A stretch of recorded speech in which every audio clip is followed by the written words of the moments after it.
Did you know that 12 days ago,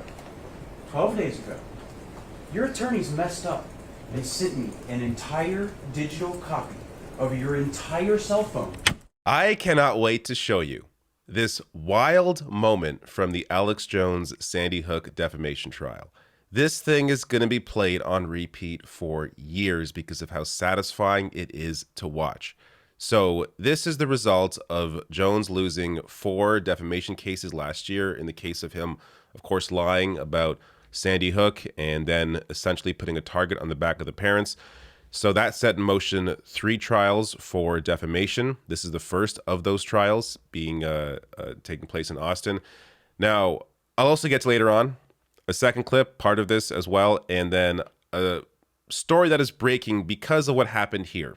That isn't related to this trial, but we're going to see where this part goes as well. So I'll get to that later on. But first, here is this clip. I'm not even going to spoil it. If you haven't seen this yet, it is just beautiful to watch it unfold. So I'm going to play this for you, and then I'll help explain it afterwards and then get to the other topics as well. One of the things that you were ordered to do in this lawsuit, you were ordered to turn over any text messages mentioning Sandy Hook, right? Yes. And you didn't have any, right? Not that we could find. And you in fact told me in your testimony, sworn testimony before coming to this courtroom, you searched, right? I did. Okay. You know how an iPhone works, right? You've had iPhone text messaging for several years now. Yeah. What does it mean if the messages are in blue? Whose messages are those? Whose phone is this taken from? I don't know whose phone's taken from. I mean, I turned the phone over and said, take the stuff off. Can I have you look in the very bottom below the very bottom left corner? Is that your phone number? Yes. So you did get my text messages. And it said you didn't. Nice trick. Yes, Mr. Jones. Indeed. You didn't give this text message to me. You don't know where this came from. Do you know where I got this? No. Mr. Jones, did you know that 12 days ago, your attorneys messed up and sent me an entire digital copy of your entire cell phone with every text message you've sent for the past 2 years, and when informed, did not take any steps to identify it as privileged or protect it in any way. And as of 2 days ago, it fell free and clear into my possession. And that is how I know you lied to me when you said you didn't have a text message about Sandy Hook. Did you know that? I told you the truth. This is your Perry Mason moment. I gave them my phone, and then... Mr. Jones, you need to answer the question. No, Did you know this happened? No, I didn't know this happened. But I mean, I told you I gave them the phone over. But just And answer the question. you said in your deposition, you searched your phone. You said you pulled down the text, did the search function for Sandy Hook. That's what you said, Mr. Jones, correct? And I had several different phones with this number, but I did, yeah. Well, of course, I mean, that's why you got it. No, Mr. Jones, that's not what happened. My lawyer sent it to you, but I'm hiding it. Okay. Mr. Jones, Mr. Jones, that's... please just answer questions. There's no question. Mr. Bankston also only asks questions. Sure. Mr. Jones, in discovery, you were asked, do you have Sandy Hook text messages on your phone? And you said no, correct? You said that under oath, Mr. Jones, didn't you? I mean, if I was mistaken, but you got the messages right there. You know what perjury is, right? I just want to make sure you know before we go any further. You know what it is. Yeah. So, how about that? How about that? It is so satisfying to watch this because he's guilty, but also just, it's so rare to see powerful, wealthy, terrible people like Alex Jones actually be held accountable. And to have a moment like this actually break in the favor of the good guys. So amazing. So in case you're confused about what happened there, Alex Jones for years has been claiming that, oh, I have no text messages, nothing about Sandy Hook on my phone, have not been pushing that at all for years. Nope, nothing there. He also claimed he's, has no money, he's bankrupt. We'll get to that part as well. Of course, the information that the attorney there has, that's Mark Bankston talking to Jones there. The information he has there conflicts with what Jones has been saying about his financial status as well.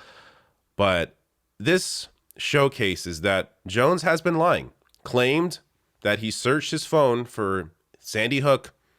Nothing was found. Well, clearly a lot was found. Claims he has no money. He's bankrupt. Well, in fact, he's not. He has money. They made a lot of money. So, and that's what a lot of this centers around, right? So this is the trial to figure out what the damages are going to be. And so the parents of Sandy Hook victims are suing Jones for $150 million in damages after Jones claimed the shooting was synthetic, a false flag, and that the families of those who were killed were crisis actors. Jones has since apologized, claiming that he has not personally published nor signed off on Sandy Hook conspiracy theories for years. New text revealed by Bankston on Wednesday appeared to show Jones signing off on more Sandy Hook conspiracy theories 5 years after the tragedy.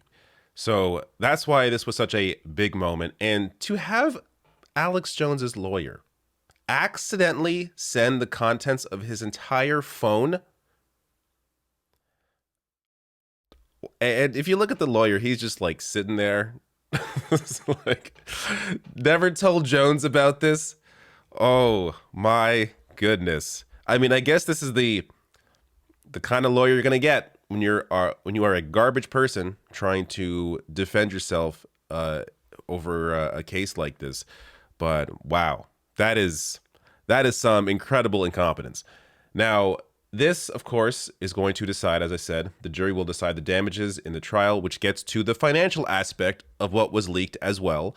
So the phone documents also appeared to reveal InfoWars' long hidden finances. Bankston outlined several days in 2018 in which InfoWars made over $800,000 per day. $800,000 per day. How? Jones did not dispute the veracity of the emails or the dollar figures, but claimed some of their higher profit days came during the week of CPAC, the conservative conference. So in a bit here, I'll get to how they made a lot of that money, but Jesus, $800,000 a day. This is, and so this is where we get to the second clip. Because Jones here he's asked about how much he thinks he should pay. Well, here's his answer. What compensation would you believe to be appropriate? What compensation do I think appropriate? Despite these numbers that were presented the best week we ever had, that's when COVID was starting, and there was a run on storable food nationwide, and so they... Mr. Jones? No, but I'm just saying... We don't... Well, what speaking of compensation would you believe to be appropriate? It doesn't really matter about that. I understand, but I can answer the question however I wish. I'm not barred from talking about where we're at financially. No, you are at this stage. Right now, the question is what compensation would be appropriate? Any compensation above $2 million will sink us and we'll be shut down. No, appropriate, not to you. Appropriate for what happened to them. I mean, I think it's appropriate for whatever you decide you want to do. Okay. And because I'm really. That's a great answer. Thank you. Putting aside the dollar figure there, just look at how the judge has to interject and remind him that this is not about him, that this is about what he did to these families.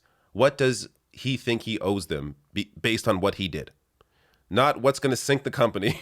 Like, for him to still be framing his thought process and thinking about this just from a purely selfish level, it shows you he's learned nothing. He isn't actually sorry. He doesn't really care. He's just trying to, put out the fire best he can. But kind of hard to do it when you are so guilty that you're almost catching fire in the courtroom. It really is just absolutely insane how selfish and self-centered someone can be after what they did to these families. Now, in terms of how InfoWars makes its money, so the company is largely makes money by selling emergency survival food and goods and rebranded supplements like InfoWars, I keep saying InfoWars, InfoWars Brain Force Plus. Jones said during the trial that some of the supplements are sold at 100% markup, and at one point he bragged about the quality of his supplements. So basically, there are way more morons willing to throw their credit card at garbage than I thought there was. That's how he's able to make, at one point was able to make $800,000 in a day. It really is amazing to me. Like, it does help to explain why a lot of this just purely right-wing trash gets millions of views. It's because there are a lot of morons that watch these videos, apparently. But at least somebody's being held accountable for some of the damage that they've caused. Now, this is where we get to the last bit that I was teasing at the beginning. Because now, according to Rolling Stone, this is their exclusive story, January 6th committee prepares to subpoena Alex Jones's texts and emails. So Jones's lawyers in a Sandy Hook defamation case fumbled 3 years worth of texts and emails. The committee would like to know more about any contacts with Donald Trump's team regarding the Jan 6 Capitol attack. So because of what the lawyer in the Sandy Hook defamation case was able to reveal with these text messages, you now have a potential here for this stuff to get in the hands of the Jan 6 committee and maybe see, hey, what was he talking about in terms of that Capitol attack? So we will see what comes out of that as well. It is just amazing to see someone actually get held to account. It is so incredibly rare, especially in terms of people that are, wealthy, powerful, like Alex Jones has a platform like this, to actually have this happen. And of course, he's not going to stop. I mean, whatever happens in this case, if he's able to continue doing what he's doing, he's going to continue spreading garbage because that's what he does. He is a garbage person. He doesn't know anything else. So this is what he does. This is how he's made money. He will continue doing this as long as he can. But at the very least, hopefully, there will be an actual payout in this case that these Sandy Hook families deserve.